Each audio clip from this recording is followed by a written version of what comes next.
ঠিক আছে। তো আমরা হচ্ছে পার্টস অফ স্পিচের বেসিক বিষয়টা সবাই জানি, যে আমরা কি জানি, পার্টস অফ স্পিচ হচ্ছে কি বাক্যের অন্তর্গত প্রত্যেকটি শব্দকে এক একটি পার্টস অফ স্পিচ বলে। আমি আশা করি পার্টস অফ স্পিচ কাকে বলে এরকম মানে কারোর কোনো সমস্যা নাই। কারোর সমস্যা আছে পার্টস অফ স্পিচ কাকে বলে, কত প্রকার? না। না। আচ্ছা, ঠিক আছে, তোমরা সবাই রেসপন্স করবে একটু। ওকে।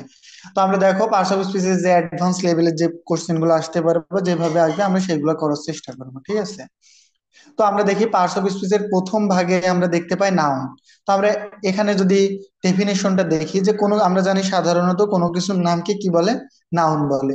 তো সেটা হইতে পারে নাম, যে কোনো নাম, ব্যক্তির নাম, স্থানের নাম, বস্তুর নাম, অথবা যে কোনো কনসেপ্ট, যে কোনো একটা ধারণার নামও হইতে পারে। এখন আমি এগুলো চিনবো কি করে?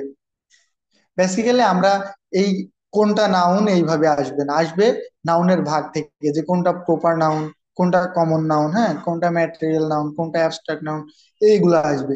এই যে কোনটা নাউন, এটা সচরাচর আসে না। তো আমরা এখান থেকে জাস্ট, যা পরে অ্যাডভান্স লেভেলের একটু পরে আছে তোমরা দেখতে পাবা। তো প্রপার নাউনের ক্ষেত্রে কি নির্দিষ্ট কোনো ব্যক্তি, স্থান বা বস্তুর নাম বোঝাবে, যেমন ঢাকা, রহিম, নজরুল। কমন নাউনের ক্ষেত্রে সাধারণ নাম বোঝাবে। এইগুলো আর কি তোমরা জানো। তো মূলত আমরা চলে যাচ্ছি যেগুলোর ভিতরে আমরা দ্বন্দ্ব লাগাই ফেলি, সেগুলোর ভিতরে, হ্যাঁ। এখানে প্রত্যেকটা ভাগ আলাদাভাবে ট্রিক্স কিভাবে, আবার এক্সাম্পল, ডেফিনেশন দেয়া আছে। তোমাদের যা জানার জন্য প্রথমে এইগুলা দেয়া আর কি। তো তোমরা সবাই এগুলা জানো। আচ্ছা, আমি এবার সরাসরি চলে যাচ্ছি কুইক আইডেন্টিফিকেশন সামারি। আমরা কিভাবে অতি দ্রুত ভাবে আইডেন্টিফাই করতে পারবো, হ্যাঁ। কি, যেমন প্রথমে যদি আমরা নাউনকে দেখি, কোনো কিছু বা ব্যক্তির নাম বোঝাবে, যেমন কি পেন একটা বস্তুর নাম, ঢাকা এটা হচ্ছে কি একটা জায়গার নাম। প্রপার নাউনের ক্ষেত্রে নাউনের পরিবর্তে যা ব্যবহৃত হবে সেটা। অ্যাডজেক্টিভের ক্ষেত্রে নাউনের বৈশিষ্ট্য, যেমন দোষ, গুণ, অবস্থা, সংখ্যা, পরিমাণ বোঝাবে। ভার্বের কাজে কি সবসময় কাজ করা। এখন তোমরা আমার আগের ক্লাস যারা করছো, পার্টস অফ স্পিচের এর আগে দুইটা ক্লাস গেছে, যারা করছো তারা জানো, আমি একটা গল্পের মাধ্যমে বলছিলাম যে একটা পরিবার ছিল, পার্টস অফ স্পিচ, 8 ভাই ছিল, কার কাজ কি। তোমরা ছিলে ওই ক্লাসে কেউ? তোমরা কেউ কেউ ওই ক্লাসে ছিলে?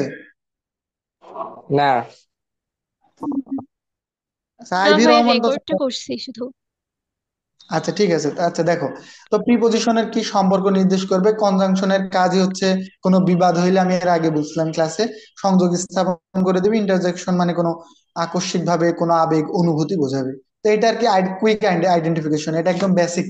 এখন আমরা বেসিক শুধু শিখলেই তো আর হবে না। এখন আরেকটা জিনিস আমরা দেখি। দেখো, এখানে আছে the quick brown fox jumps over the lazy dog. এখানে কি প্রত্যেকটাই মনে করো তোমার ইয়ে আছে, প্রত্যেকটা পার্টস অফ স্পিচকে এখানে আইডেন্টিফাই করা আছে। এই যে এখানে দিকে বোঝায় আর্টিকেল। আর্টিকেল সাধারণত কি হয়, অ্যাডজেক্টিভ হয়। আর্টিকেল সাধারণত কি হয়, অ্যাডজেক্টিভ। অ্যাডজেক্টিভ হয়। তারপরে যদি আমরা বলি যে এই যে কুইক, দ্রুত, আচ্ছা এইগুলা এখানে আছে, তোমরা বুঝবা কারণ তোমরা পার্টস অফ স্পিচের ক্লাসের আগে, অনেক আগেও করছো, হ্যাঁ। আমি আর মানে নতুন করে বলতে চাচ্ছি না, যেখানে আমরা প্যাচ লাগাই সেখানে আমরা চলে যাই, ঠিক আছে? আচ্ছা, এখন আমরা প্যাচ লাগাই হচ্ছে কি, আমরা এখন আগে নাউনের ক্ষেত্রে প্রথমে আমরা দেখবো proper noun versus common noun. এখন প্রপার নাউনটা কি? প্রপার নাউন হচ্ছে কোনো ব্যক্তি বস্তু নির্দিষ্ট করে বোঝাবে যখন, সেটা হবে প্রপার নাউন। আর প্রপার নাউনের কি হবে, প্রত্যেকটা ক্যাপিটালাইজড, অর্থাৎ বড় হাতের অক্ষর দিয়ে শুরু হবে। বোঝা গেছে কথা? কি বললাম? প্রপার নাউনের প্রথমে একটা বৈশিষ্ট্য, অন্যতম বৈশিষ্ট্য হচ্ছে কি, বড় হাতের অক্ষর দিয়ে শুরু হবে, ঠিক আছে? কমন নাউনের ক্ষেত্রে এটা কি সাধারণভাবে কোনো ব্যক্তি বস্তু বা জিনিসকে বোঝাবে। তাহলে কি বুঝলাম, প্রপার নাউন নির্দিষ্ট ব্যক্তি বস্তুকে বোঝাবে, আর কমন নাউন সাধারণ ব্যক্তি, স্থান বা বিষয়কে বোঝাবে। আর একটা জিনিস বৈশিষ্ট্য পাইলাম, প্রপার নাউনের ক্ষেত্রে ক্যাপিটাল লেটার দিয়ে শুরু হবে, আর কমন নাউনের ক্ষেত্রে ক্যাপিটাল লেটার দিয়ে শুরু হবে না। কোনো জিনিসের সাধারণ নাম বোঝাবে, হ্যাঁ। যেমন কি সিটি, সিটি হচ্ছে কমন, আর যখন বলবো ঢাকা সেটা হবে প্রপার। বুঝছো কিনা, প্রপার আর কমন? হ্যাঁ, হ্যাঁ বুঝছি। ভাইয়া। আচ্ছা, যদি বুঝে থাকো আবির রহমান বলো, প্রপার আর কমনের কি পার্থক্য থাকবে, আমরা কিভাবে বুঝবো, পরীক্ষায় কুইক আইডেন্টিফিকেশন কিভাবে করব? বলো বলো, ফার্স্ট বলো, সময় নাই, মানে সময় পাবা না আর কি, বলো। হ্যাঁ, প্রপার নাউন এটা নির্দিষ্ট করে বোঝাবে, আর ফার্স্ট লেটারটা ক্যাপিটাল লেটার থাকবে, আর কমন নাউনে ওইটা ছোট হাতের।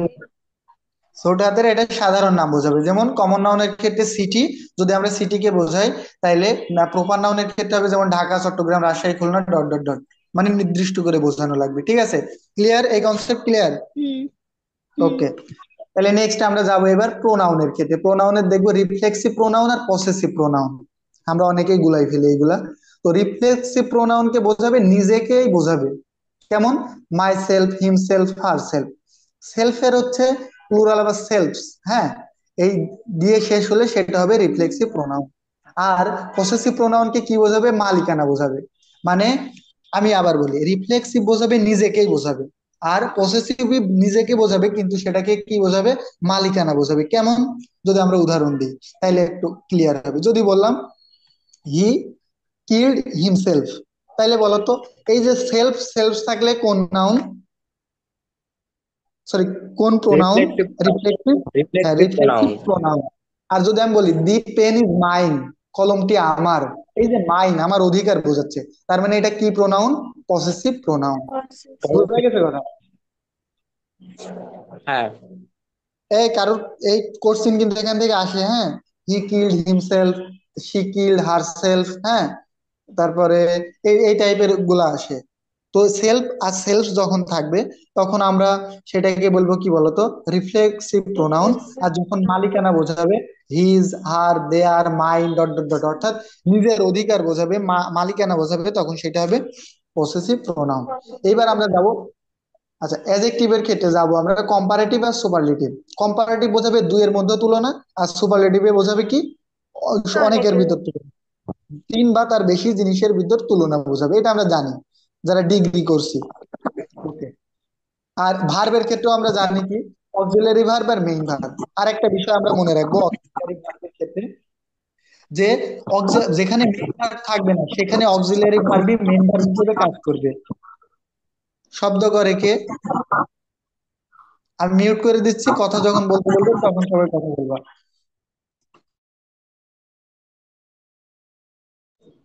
ওকে, আমি এখন যেটা বলতে চাচ্ছি, যে ভার্বের ক্ষেত্রে অক্সিলারি ভার্ব আর মেন ভার্ব, আমরা জানি কোনটা মেন ভার্ব কোনটা অক্সিলারি ভার্ব, আমরা আগেও পড়ছি।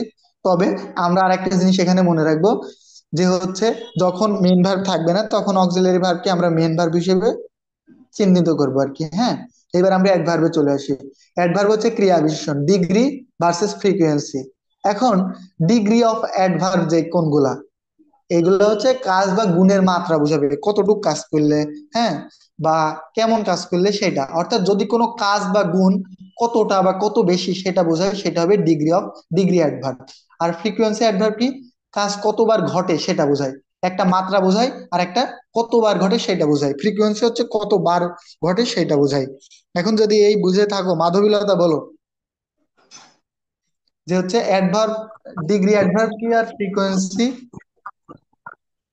হচ্ছে, বলো মাধবীলতা, ডিগ্রি অ্যাডভার্ব কি আর ফ্রিকোয়েন্সি অ্যাডভার্ব কি? ফ্রিকোয়েন্সি অ্যাডভার্ব কতবার ঘটে সেটা বোঝায়। আর জি না, ডিগ্রি অ্যাডভার্ব বোঝাবে কাজের মাত্রা কতটুকু এটা বোঝাবে, আর ফ্রিকোয়েন্সি অ্যাডভার্ব বোঝাবে কতবার ঘটে সেটা। বুঝছো কিনা? বুঝছো? ক্লিয়ার? আরেকবার বলেন। ডিগ্রি অ্যাডভার্ব হচ্ছে কাজের মাত্রা কতটুকু এইটুকু বোঝাবে, কতটুকু করছো। আর ফ্রিকোয়েন্সি অ্যাডভার্ব হচ্ছে কতবার করছো। ক্লিয়ার? জি। সুবর্ণ রায় বলো, সুবর্ণ রায়, ফ্রিকোয়েন্সি অ্যাডভার্ব কি ভাইয়া আর ডিগ্রি সাউন্ড অ্যাডভার্ব কি? হচ্ছে কথা কি ক্লিয়ার না। হয়েছে? লিমা কি কয়? না, সাউন্ড হচ্ছে, কথা ক্লিয়ার আসতেছে না। আমার কথা ক্লিয়ার না? এখন হয়েছে ক্লিয়ার, এতক্ষণ কথা ক্লিয়ার আসতেছিল না। আচ্ছা ঠিক আছে, এবার আমি মুখের কাছে নিয়ে বলতেছি, আমি আবারও বলতেছি, ডিগ্রি অ্যাডভার্ব বোঝাবে তুমি কতটুক কাজ করছো, কাজের মাত্রা কতটুকু, হ্যাঁ। আর ফ্রিকোয়েন্সি অ্যাডভার্ব বোঝাবে তুমি কতবার করছো। বিষয়টা এমন, ধরো আমি, আচ্ছা এটা এখান থেকে কোশ্চেন সাধারণত ওইভাবে আসে না, তারপর দিচ্ছি আর কি। এবার আমরা প্রিপজিশনে চলে যাই। এটা হচ্ছে টাইম প্রিপোজিশন আর একটা হচ্ছে প্লেস প্রিপোজিশন। আমরা তো টাইম দেখেই বুঝতে পারছি যে একটা সময় নির্দেশ করবে, সময় বিষয়ক প্রিপোজিশন বসবে। তো এখানে এট, অন, বিফোর, আফটার এগুলো সব সময় নির্দেশক প্রিপোজিশন।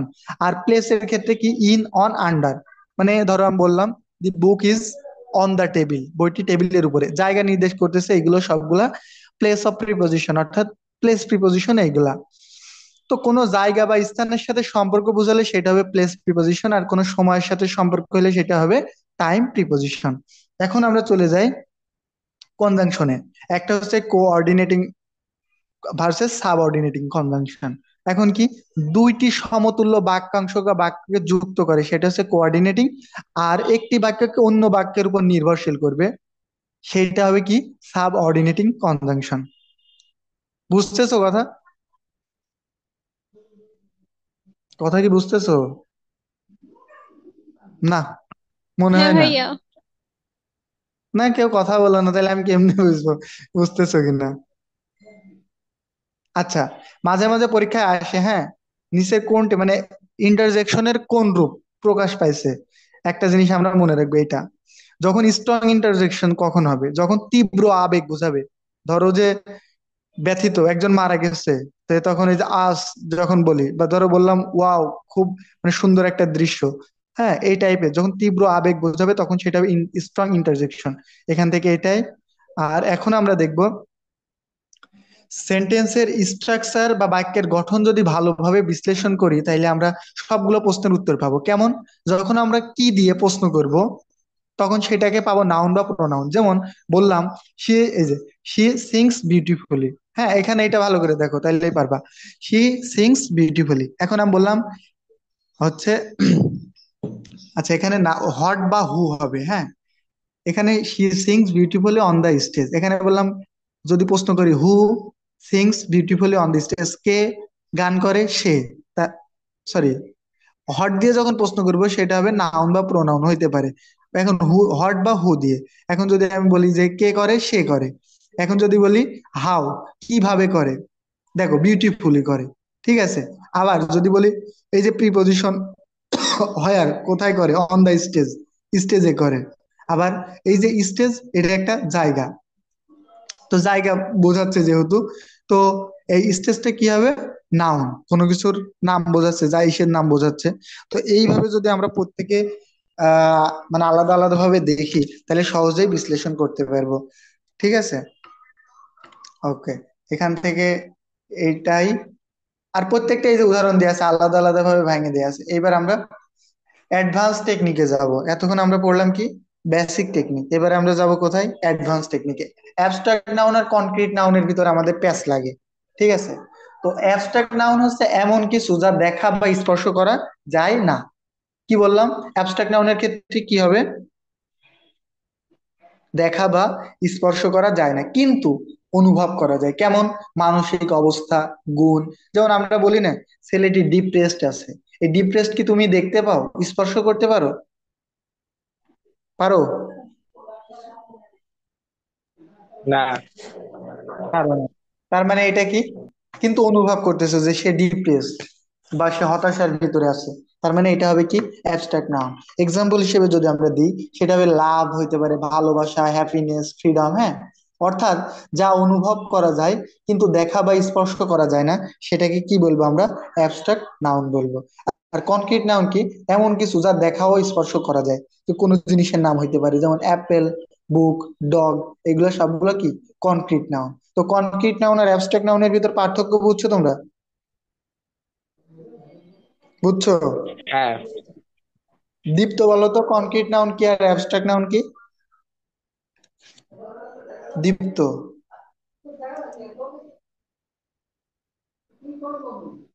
আচ্ছা, আব্দুল্লাহ বলো, আব্দুল্লাহ। কনক্রিট নাউন যেটা দেখা যায় এবং স্পর্শ করা যায় সেটা হচ্ছে কনক্রিট নাউন। আর অ্যাবস্ট্রাক্ট নাউন যেটা দেখা যায় না কিন্তু স্পর্শ করা যায়, দেখা যায় না, স্পর্শ করা যায় না, অনুভব করা যায়।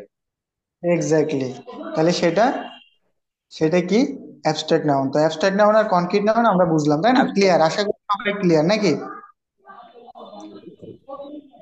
আচ্ছা, এখন আমরা পড়বো জি স্যার। কাউন্টেবল হ্যাঁ। নাউন আর আনকাউন্টেবল। নাউন। তো যা গোনা যায় এবং এক বচন ও বহু বচন দুইটাই হইতে পারে, যে গোনা গেলে তো এক বচন বহু বচন তো অবশ্যই বোঝাই যাবে। তো সেগুলা হচ্ছে কি কাউন্টেবল নাউন, যেটা গোনা যায় এবং একাধিক সংখ্যা হতে পারে। যেমন বললাম একটি আপেল, দুইটি আপেল, 10টি কুকুর, 20টা বই। হ্যাঁ, এই সবগুলা কি কাউন্টেবল নাউন।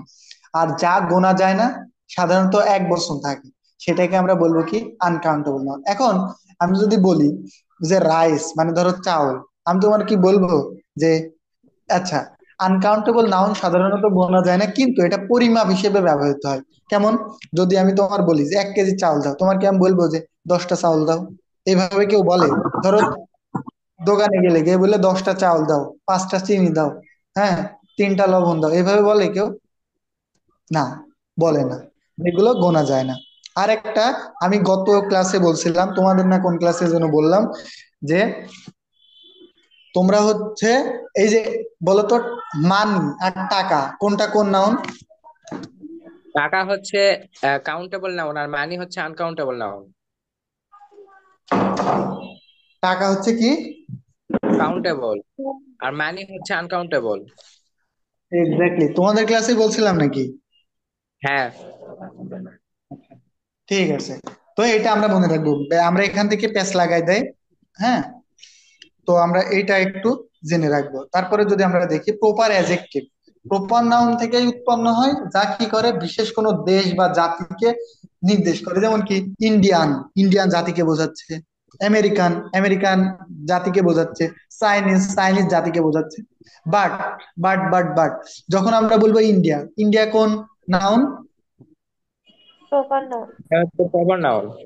Proper noun. আর যখন বলবো Indian, common proper noun. Adjective. Proper adjective.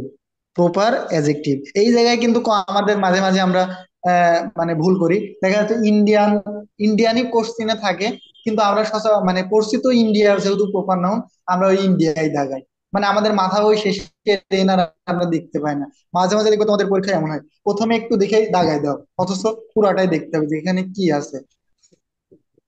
Clear? এই কনসেপ্টটা কি ক্লিয়ার সবাই? মেঘলা দাস বলো তো, যদি আমি বলি আমেরিকা, তাহলে আমেরিকা কোন, মানে পার্টস অফ স্পিচের কোনটার ভিতরেও পড়বে, কোন ভাগে?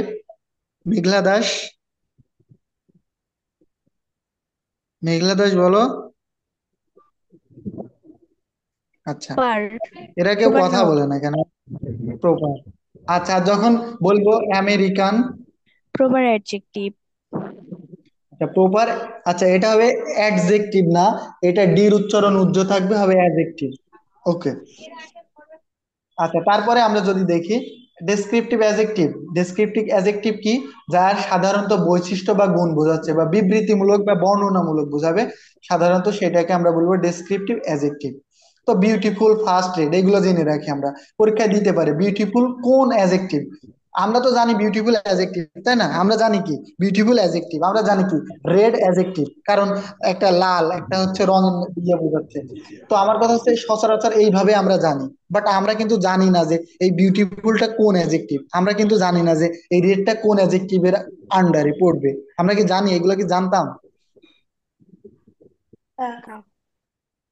না, জানতাম না। তো পরীক্ষায় সাধারণত এই একদম বেসিক থেকে দেয় না, দিয়ে দেয় অ্যাডজেক্টিভ থেকে কোশ্চেনে দিল, ধরো দিয়ে দিল বিউটিফুল কোন ধরনের অ্যাডজেক্টিভ। তো তখন আমাদের জানতে হবে যে ডেসক্রিপটিভ অ্যাডজেক্টিভ। বুঝছো কিনা? হ্যাঁ। আচ্ছা, হ্যাঁ। গত আচ্ছা গত ক্লাসে একজন জিজ্ঞেস করছিল তোমাদের, কার ক্লাসে জিজ্ঞেস করছিল স্ট্যাটিক ভার্ব আর ডাইনামিক ভার্বের পার্থক্য কি ভাইয়া? জানি না, তোমাদের ক্লাসে নাকি? না না। মনে হয় নাকি? আচ্ছা, অন্য ক্লাসে। আচ্ছা, তো স্ট্যাটিক ভার্ব আর ডাইনামিক ভার্বের ভিতর পার্থক্য হচ্ছে স্ট্যাটিক ভার্ব যা কি করবে, অবস্থা নির্দেশক ক্রিয়া, অর্থাৎ কোনো অবস্থা বা স্থায়িত্ব নির্দেশ করবে। হ্যাঁ, যেমন কি ধরো আমি তোমাকে বিশ্বাস করি বা আমি তোমাকে জানি, তোমার এই যে জানা বা সে আমাকে বিশ্বাস করে, সে আমাকে দেখেছিল, এই যে একটা অবস্থা, এই যে একটা স্থায়িত্ব নির্দেশ করে, তোমার বিশ্বাস করা, তোমাকে জানা, তোমাকে দেখা, তাই না? এগুলো সব কি অবস্থা নির্দেশক করবে। এটা কি স্টেটিটিভ ভার্ব, কি যা কোনো অবস্থার নির্দেশ দেয়, সরাসরি কাজ বোঝায় না। সরাসরি কি কাজ বোঝাবে না। যে আমি তোমাকে বিশ্বাস করি, এটা কি কোনো কাজ? এটা কি না। কোনো কাজ? কাজ না। না। কিন্তু কিন্তু এটা স্টেটেটিভ ভার্ব, কিন্তু এটা ভার্বের ভিতরে পড়তেছে কেন? কারণ এটা একটা অবস্থা নির্দেশ করতেছে। আবার যদি আমরা ডায়নামিক ভার্বের দিকে তাকাই তাহলে দেখবো সরাসরি কোনো কাজ বা ঘটনার ইঙ্গিত করবে, যেমন কি রান, সরাসরি কাজ না, দৌড়ানো, ইট হ্যাঁ খাওয়া, রাইট, এগুলা ডায়নামিক ভার্ব। পরীক্ষায় মাঝে মাঝে দিয়ে যায় স্ট্যাটিক ভার্ব থেকে একদম। তোমরা যদি কম্পিটিটিভ এক্সাম বইটা দেখো, তুমি এই কোশ্চেন পাবাই। যারা, আমি জানি না তোমরা সলভ করছো কিনা, এই স্ট্যাটিক ভার্ব থেকে কোশ্চেন আছে, কোনটা স্ট্যাটিক ভার্ব বা কোনটা উদাহরণ এটার। হ্যাঁ, তোমরা কি দেখছো কেউ এই নাম শুনছো আগে? শুনছো? হ্যাঁ শুনছি। হ্যাঁ। আ- আচ্ছা, তো তোমরা কি জানতে কোনটা কি? ওইভাবে জানি না। আচ্ছা, এখন তো জানলে নাকি? এখন পারবা? হ্যাঁ সরাসরি হ্যাঁ। হ্যাঁ যখন কাজ বোঝাবে তখন সেটা ডাইনামিক ভার্ব, সরাসরি কাজ না বোঝায় বোঝাইলে তখন সেটা হবে কি স্ট্যাটিক ভার্ব। ক্লিয়ার? জি। হ্যাঁ জি। আচ্ছা, এইবার আমরা দেখবো অ্যাডভার্ব অফ ম্যানার আর অ্যাডভার্ব অফ টাইম কি। অ্যাডভার্ব অফ ম্যানার হচ্ছে কোনো কাজ কিভাবে হয়েছে। কি বললাম? কোনো কাজ কিভাবে হয়েছে তা বোঝাবে। যেমন আমি বললাম ছেলেটি দ্রুত দৌড়ায়, ছেলেটি ধীরে হাঁটে। হ্যাঁ, হ্যাঁ, ধরো বললাম যে একজনের নাম বলি, ধরো ধরো বললাম হচ্ছে মাধবীলতা কি ধীরে হাঁটে। এই যে মাধবীলতার কিভাবে হাঁটে, ধীরে হাঁটে, কিভাবে হাঁটতেছে, এই যে যদি প্রশ্ন করা যায় কিভাবে, সেটা হবে কি অ্যাডভার্ব অফ ম্যানার। যদি প্রশ্ন করা যায় কিভাবে, সেটা হবে কি অ্যাডভার্ব অফ ম্যানার। তাহলে মাধবীলতা কিভাবে হাঁটো তুমি? জি। ধীরে হাঁটো। তুমি যদিও ধীরে হাঁটো কি কিভাবে হাঁটো আমি জানি না, বললাম আর কি। তো আমরা যখন কিভাবে দিয়ে প্রশ্ন করে উত্তর পাবো সেটা হবে অ্যাডভার্ব অফ ম্যানার। আর যখন কি কখন কাজ হয়েছে এরূপ বোঝাবে তখন সেটা হবে অ্যাডভার্ব অফ টাইম। যেমন আমি বললাম মাধবীলতা গতকাল ধীরে হেঁটেছিল, ধীরে হেঁটেছিল। বা মাধবীলতা গতকাল স্কুলে গিয়েছিল। এই যে ইয়েস্টারডে, এটাকে কি বোঝাচ্ছে বলতো? সময় নির্দেশ করতেছে, অর্থাৎ কখন গিয়েছিল, গতকাল গিয়েছিল। তাহলে এটা কি হবে বলতো? Adverb of time. ক্লিয়ার? জি। জি। হ্যাঁ আচ্ছা, এবার আমি প্রত্যেকের ধরবো, এমসিকিউ আছে শেষে, সমস্যা নেই, এখন অনেক বা পড়া বা কেবল এই যে মাঝ হয়েও আসি নাই, পুরো স্লাইড যাইতে হলে আমার দিন কেটে যাবে। ওকে, দেখ, কোরিলেটিভ কনজাংশন আর কোঅর্ডিনেটিং কনজাংশনের ভিতরে এখন সব সময় মনে রাখবো, কোরিলেটিভ কনজাংশনের দুইটি শব্দ বা বাক্যাংশ যুক্ত করার জন্য মাঝে, মানে এরা হচ্ছে কি ঘটক থাকবে, ঘটক রিলেটেড। হ্যাঁ, অর্থাৎ যখন দুটি কনজাংশন একসঙ্গে জোড়ায় ব্যবহার করা হয় সেটা হবে কোরিলেটিভ কনজাংশন। যেমন either dot dot or, neither dot dot nor, both dot dot and, not only but also a related. আর কোঅর্ডিনেটিং কনজাংশন হচ্ছে এন্ড বাট অর দ্বারাই যুক্ত হবে, কিন্তু দুটা বাক্য কি সমান শক্তিশালী হবে। অর্থাৎ আমরা যৌগিক বাক্য পড়ছি, মনে আছে বাংলায়? হ্যাঁ হুম? হ্যাঁ। আচ্ছা, আমরা কিন্তু যৌগিক বাক্যে কিন্তু এবং, সরি, হ্যাঁ, এবং আর ও এগুলো দ্বারা যুক্ত হয়, তার দুইটা বাক্যই শক্তিশালী হয়। যেমন ধরো আমি বললাম আমি স্কুলে যাব, এবং এবং সে ঘুমাবে। এই যে আমি যদি শুধু বলি আমি স্কুলে যাব, হয় না? হ্যাঁ আবার যদি বলি সে ঘুমাবে, হয় না? হ্যাঁ হ্যাঁ। হয়। এটা বাক্য সমান শক্তিশালী তাইলে এটা হবে কি যৌগিক। আর বাংলা ক্লাস নিচ্ছে, যাই হোক। তো এখন যদি আমি এটা বলি যে যদি বৃষ্টি হয় আমি যাব, তাহলে আমি শুধু বললাম যদি বৃষ্টি হয়, তুমি কি বুঝলে? একটা অসম্পূর্ণ, মনের ভিতরে একটা আলাদা একটা আকাঙ্ক্ষা কাজ করতেছে না, যদি বৃষ্টি হয় তাহলে কি হবে, আসতেছে না? হ্যাঁ। হ্যাঁ জি।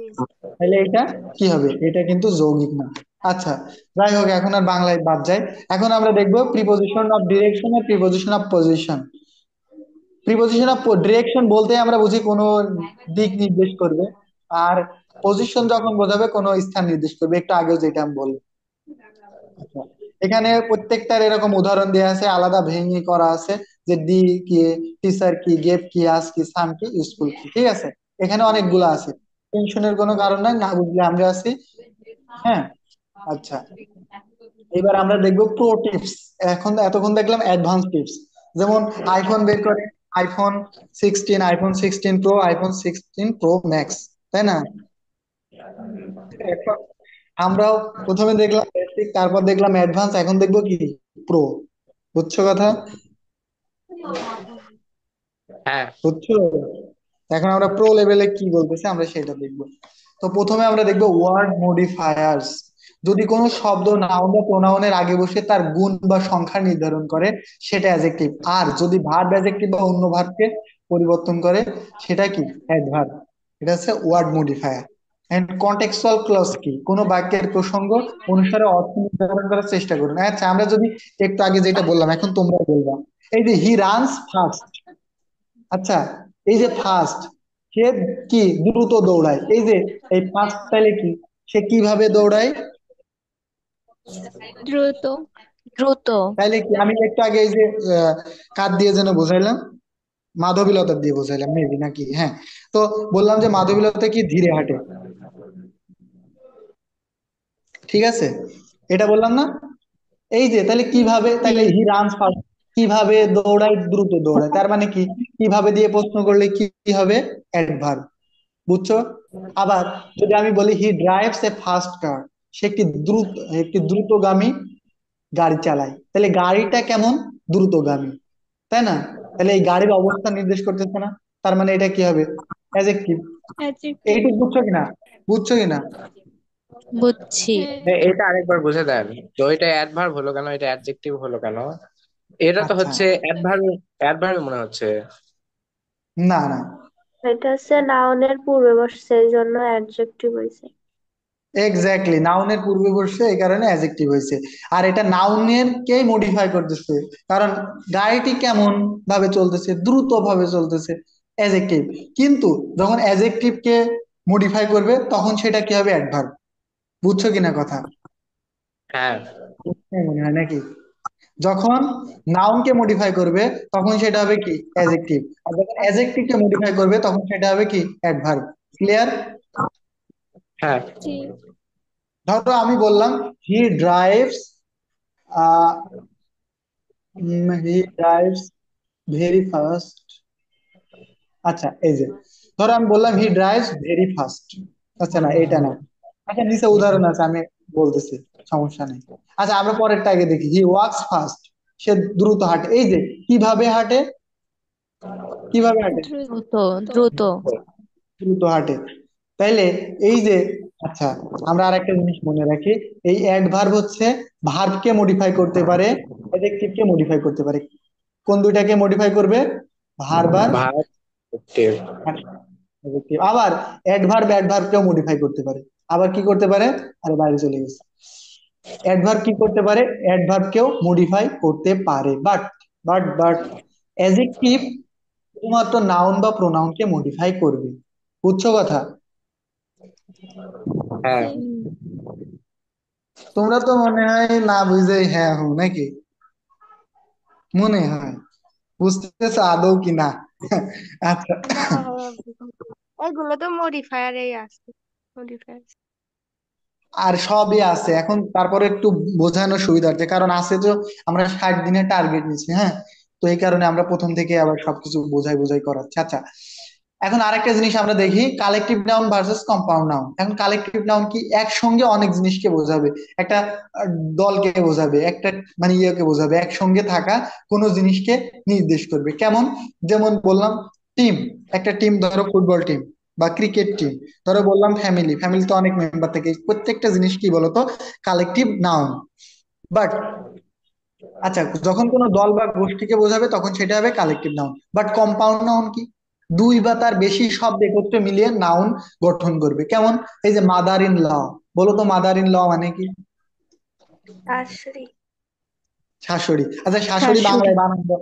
আচ্ছা, শাশুড়ি বাংলায় যে বলতে পারবে বানান, শাশুড়ি আর শ্বশুর যে বানান বলতে ক্লাস শেষে তার 20 টাকা তালবেশ, মোবাইল রিচার্জ দেবো। অলরাইট। তালবেশ ছয়াকারে সা, তালবেশ ছয় হস্যকারে সো, রয় হিসিকারে রি, শাশুড়ি। আচ্ছা, তারপর তালবেশ শ্বশুর, তালবেশ স, তালবেশ ছয় হস্যকারে সু আর র, শ্বশুর। না, হয়নি। হয়নি। শ্বশুর আরে বানান ভাই, হয়নি। কে বলতে পারবে। আচ্ছা, হয়নি। তালগাছ, ওইটা এই একজন করে, তালিবাস ছয় বয় হবে। কোনটা। তালিবাস ছয় বয়, তালিবাস সদস্য মধ্যে না, ড্রাইভিং। আরে, ভাই আমি রয় এই হিসি বলছি, বলিনি। এই ওয়েট, তোমাদের তো 20 টাকা মোবাইল রিচার্জ পাবে। এখন বলো যে এই উপরের প্রথমে যে বললে যে তাল বর্ষা একা, তাল বর্ষা রস্যু, ডরবিন্দু দীর্ঘ, এটা কে বললে। দীর্ঘি বলি না ভাইয়া, রয় হিস্যি বলছি। আচ্ছা রয়্যালটি দিলাম, তুমি বলো না, এখন বলো যে কে, নাম বলো। আমি আব্দুল্লাহ। নাম বলো। আব্দুল্লাহ। আর এই পরে কে বললে? আমি নাম? মারিয়া। মারিয়া। এখন আর কেউ কি বলতে চাও? তালবস শয়ে বয়ে, বলবো। তালবস শয়ে দশউ, আর হচ্ছে হ্যাঁ, রয়ে। এখন কেউ যদি গুগল দেখে বলো, সে কিন্তু একদম না না এটা ভাইয়া, ভাইয়া, হবে। গুগল গুগল দেখে কেন? না। আচ্ছা বলো, মেঘলা দাস বলবা না আইভি রহমান? কে? হ্যাঁ, মেঘলা দাস। বলো বলো, কোনটা কি? তালবস শয়ে, তালবস শয়ে বয়ে, হ্যাঁ, তালবস শয়ে রস্যউ, অবশ্যই অবশ্যই। আর র, কোন র? র বয়ে শূন্য র। আচ্ছা, বয় শূন্য র, তাই তো? আরে আচ্ছা, এটা হচ্ছে শ্বশুর। ঠিক আছে। হ্যাঁ, আর হুম, তারপরে হচ্ছে শাশুড়ি? তালবস শয়ে বয়ে আকা, আচ্ছা, তাল বর্ষায় বয় আকার। তারপর তালবস বলো শয়ে বলো। রস্যউ, তালবস্যা রস্য। তাল বর্ষায় তারপর আর রয়ে দীর্ঘি, ডয় না, বিন্ডো র না শুধু র? ডয়ভেন রয়। বয় বয়ে শূন্য র। না। আচ্ছা আচ্ছা, ঠিক আছে, তোমাদের কেউই টাকা পাইলে না। দি কনসেপ্ট ইজ রং, কেউই টাকা পাইলে না। ঠিক আছে, কারোরই দুইটা সঠিক হয় নাই, বলে দিচ্ছি।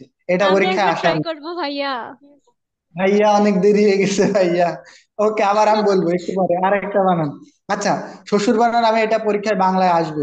তাল বর্ষায় বয়, তাল বর্ষায় রস্যু, আর হচ্ছে র। এটা হচ্ছে শ্বশুর। আচ্ছা, এটা তো শ্বশুর আমি লুঙ্গি ঠিক পরে। বলছি ভাইয়া, তাহলে তো 10 টাকা দেওয়া উচিত। আর আমি বলি, শ্বশুর সবসময় লুঙ্গি পরে, ঠিক আছে? লুঙ্গি পরে, এই যে লুঙ্গি পরছে, অর্ধেক পরছে, এটা মাথায় রাখবা, লুঙ্গি পরা দিয়ে। আর শাশুড়ি হচ্ছে তালবস্যায়,